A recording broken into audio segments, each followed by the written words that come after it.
Nous lançons aujourd'hui Bordeaux, Atlantique, Euroméditerranée, Marseille, Grand Paris Aménagement, sous la houlette de l'État, un appel à manifestation d'intérêt sur le permis d'innover qu'il va s'agir d'expérimenter. Alors de quoi s'agit-il ?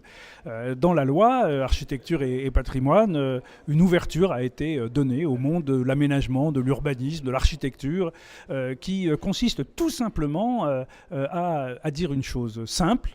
Là où nous avons des règles dans le code de l'urbanisme, le code de la construction, le code de l'environnement, le code des collectivités, là où nous avions une règle, nous pouvons aujourd'hui la supprimer ou la remplacer ou par une autre du moment que nous atteignons l'objectif, c'est-à-dire le résultat égal ou supérieur à celui qui était recherché par la règle.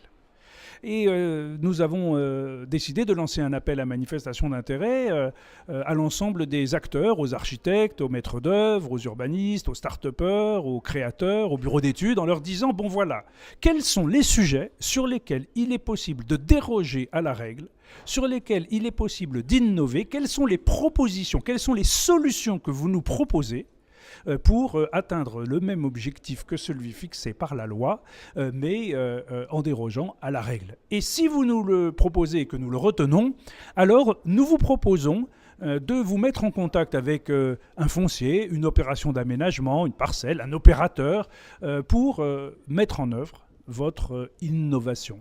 C'est un changement complet de culture de l'administration en France. Il s'agit non plus de dire c'est la culture de moyens, nous avons des moyens obligés pour atteindre un objectif, mais c'est le passage à la culture du résultat.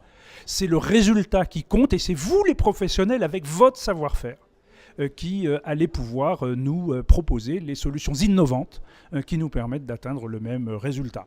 Vous êtes porteur de projet, nous allons enfin vous donner le pouvoir au projet.